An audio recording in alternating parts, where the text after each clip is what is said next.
Hello friends, আবার চলে এসেছি নতুন একটা মিনি ব্লগ নিয়ে। আমি তোমাদের বন্ধু পিয়ালি। শীত এত পড়েছে না, হাড় কাঁপানি। তারপরেও দেখো সোয়েটারটা খুলে ফেলেছি, পরিয়ে চলে এসেছি অনেক সকাল সকাল। শুধু বাচ্চাগুলোর এখন পড়া, আজকে একটাই ব্যাচ। সোয়েটারটা খুলে ফেলেছি, তার কারণ হলো দোকানের সামনে না অনেক পার্থেনিয়াম গাছ জন্মেছে, মানে যেগুলোকে হাঁপানি বলা হয়, নাকছাবির মতো ফুল। যদি কোনো মিস্টেক হয় আর কি নামটা বলাতে, তোমরা মার্জনা করে দিও। তো গাছগুলো কেটেছি, নোংরা হয়েছে, তাই সোয়েটারটা ছেড়ে রেখে দিয়েছি। দিয়ে খেতে বসে পড়লাম। মুড়িতে আছে চানাচুর আর বাসি শাক। কে কে ভালোবাসো বলো তো? বাসি শাকের তরকারি দিয়ে মুড়ি খেতে দারুণ টেস্ট লাগে। তো খাওয়া দাওয়া সেরে চলে গিয়েছিলাম বাজারে, ব্যাগপত্র গুছিয়ে নিয়ে বাজারে গিয়েছিলাম।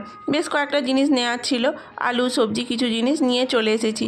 এসে খাবারের তোড়জোড় করছি। বুঝতে পারছো দেখে কি রান্না হয়েছে? হ্যাঁ জানি বুঝতে পেরে গেছো। আর আজকে কাল থেকে না আমি চুড়িদার পরছি, জানো, নাইটিগুলো রেখে দিয়েছি শীতের জন্যে।